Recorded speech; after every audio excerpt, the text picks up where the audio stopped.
Kembali lagi di sesi Talk with Cita. Jadi kali ini kita kedatangan narasumber baru nih, yaitu C. Audi, selaku Ketua Pelaksana HUT KMBP yang ke-41. Jadi langsung saja, kalau boleh tahu nih C, untuk KMBP ke-41 kemarin, tema acaranya itu apa tuh C? Nah, C, berbicara tentang tema, nah untuk tahun ini kita mengambil tema Wave of Euphoria into a New Era.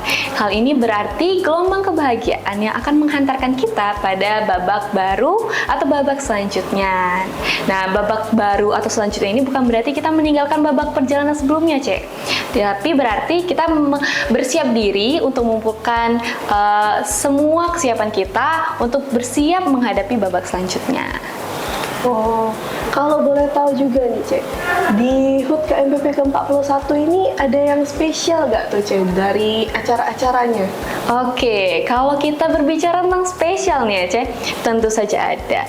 Jarang-jarang KMBP ini nggak ada hal yang spesial gitu ya, apalagi di HUT KMBP. Nah, jadi di tahun ini kita kebetulan banget mengadakan program baru, yaitu program Goku nih teman-teman. Mungkin buat teman-teman yang belum tahu apa itu Goku, Goku ini kepanjangan dari Gerakan Optimasi Kreatif untuk UMKM. Nah, kalau kita membahas tentang detailnya, Goku ini membantu UMKM nih teman-teman. Jadi nanti dari kami, khususnya dari aku dan dengan koordinator Goku, itu nanti kami membentuk 9 tim yang dimana itu nanti udah dibagi-bagi untuk ketuanya, untuk humas, bendahara, dan di bidang-bidang mereka masing-masing pokoknya. Jadi hal ini ketika udah kita prepare, udah kita bentuk segala macamnya, nanti mereka bertugas untuk survei itu, survei ke beberapa UMKM yang sekiranya atau menurut mereka di sana itu memungkinkan untuk mereka bantu, layak untuk mereka bantu, maka mereka bantu bukan berarti mendanai gitu, bukan, tapi lebih ke untuk memasarkan. Mungkin kalau misalnya dari CC sering lihat UMKM yang mungkin mereka nggak ada banner atau letaknya tuh kayak agak terpencil dan jarang orang tahu. Nah, di situ tugas kami C, kayak kami bantu dari situ, kayak kami bantu untuk membuat banner, kami bantu untuk membuat menunya, atau kalau misalnya mereka belum ada Google Maps gitu, nah itu kami daftarin ke Google Maps. Atau kalau misalnya sekarang kan zamannya udah cashless banget tuh kan C. Nah, jadi dari situ tugas kami juga membantu mereka gitu untuk menyediakan barcode gitu kan, QRIS gitu. Jadi kayak untuk anak-anak kayak kita ya yang Gen Z ini yang udah zaman sekarang itu mainnya tap-tap aja, cashless, nggak bawa uang cash gitu kan. Nah, di situ peran kita buat bantu mereka juga, Cek. Oh, berarti Goku ini termasuk proker yang baru yang ada di KMBP ini ya, Cek ya? Iya, baru fresh banget ini di HUT KMBP ke-41. Atau kalau misalnya nanti mau dikembangin lagi atau jadi program yang lebih besar dan diadakan di setiap tahunnya, itu kan itu sangat bagus banget sih menurut aku. Oke. Kalau boleh tahu juga nih Ce, di HUT KMBP yang ke-41 ini Ce ya, kayaknya ada melibatkan angkatan-angkatan baru ya Ce ya? Nah iya, kebetulan banget ya, untuk acara HUT KMBP ke-41 ini, selain ada program baru, kita juga kedatangan angkatan baru, adik-adik kita dari angkatan 2024 C.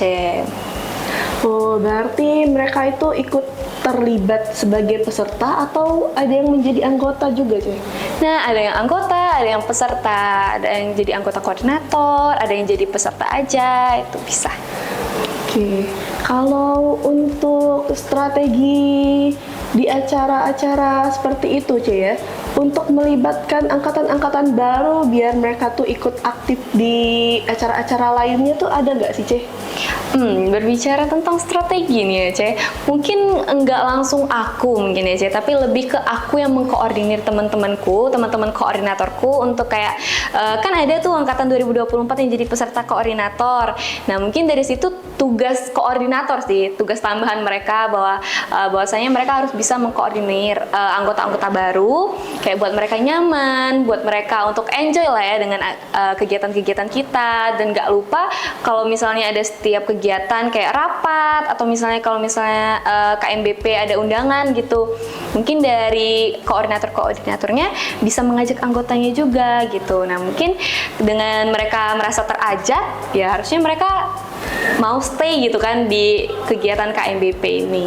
Oke, kalau untuk selama progres dari awal sampai akhir persiapan HUT KMBP ini, Ce, ada gak sih kayak keluh kesah atau tantangan atau keseruan kayak gitu, Ce? Kita menyinggung tentang tantangan, keseruan juga ya, Ce. Oke, mungkin kalau untuk awal-awal gitu, Ce, progres awal, itu aku pribadi nggak menemukan hambatan sih. Tapi ke pertengahan sampai ke akhir acara, itu mulai tuh ketemu hambatannya, ada aja rasanya hambatan. Kayak kalau misalnya kan kita mau berbicara tentang KMBP juga, mahasiswa, nggak cuma mahasiswa Unsri, MDP atau MUSI. Seperti aku kuliah di Unsri. Jujur kayak bulan Desember itu kayak hektik banget, Ce. Karena kan anak-anak Unsri itu menghadapi UAS gitu-gitu kan. Habis itu belum lagi mahasiswa lain kayak mereka menghadapi kuliahnya dengan jam-jam yang berbeda, ada yang jam pagi, jam malam. Nah, itu kan nggak tentu. Ada juga yang mengambil pekerjaan gitu kan, yang kuliah malam mereka paginya diisi dengan pekerjaan, atau misalnya kayak aku juga mengambil pekerjaan itu di malamnya. Nah, itu kan jadi hambatan sebenarnya karena kayak ada beberapa progres yang mungkin cukup terhambat gitu.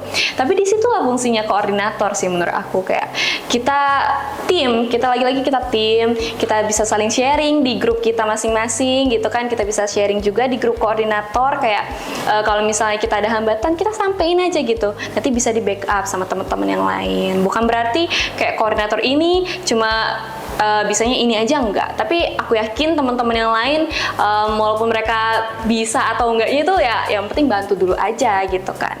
Kalau tentang keseruannya banyak sekali sih, sampai ke hari H atau mungkin setelah itu aku masih nemuin keseruannya. Berarti untuk koor-koor yang ada di HUT ini nih, berarti mereka benar-benar yang kayak kerjasamanya tuh kompak banget ya, Ce, ya? Iya, ya namanya teamwork atau misalnya kita tim untuk menjalankan suatu event itu harus kompak sih. Kita harus bersikap profesional ya, balik lagi. Oke. Kalau untuk dari Cece-nya nih, untuk kesan dan pesan selama HUT KMBP itu apa sih? Kesan dan pesan ya teman-teman. Oke, kesan dan pesan mungkin aku bisa mulai dari kesannya dulu nih.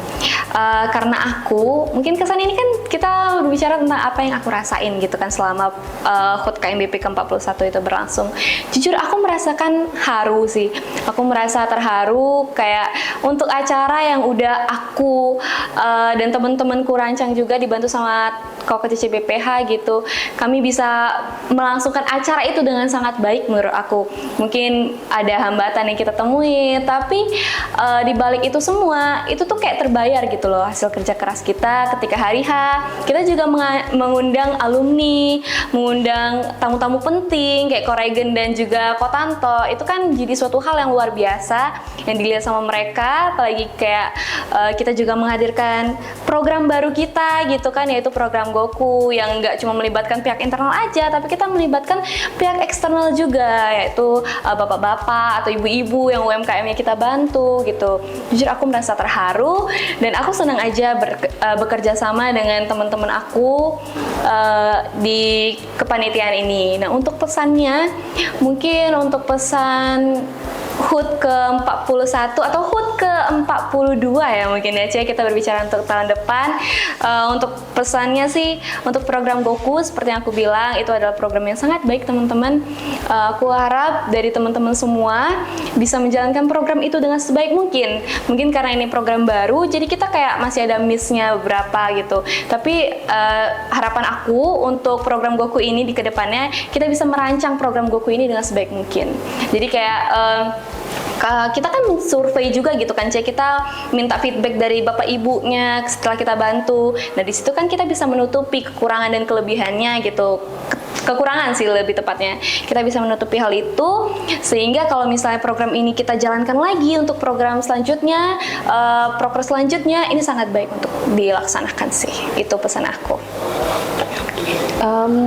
Oke, mungkin itu saja dari sesi Talk with Cita kita pada hari ini. Sampai jumpa di sesi Talk with Cita selanjutnya. Bye-bye!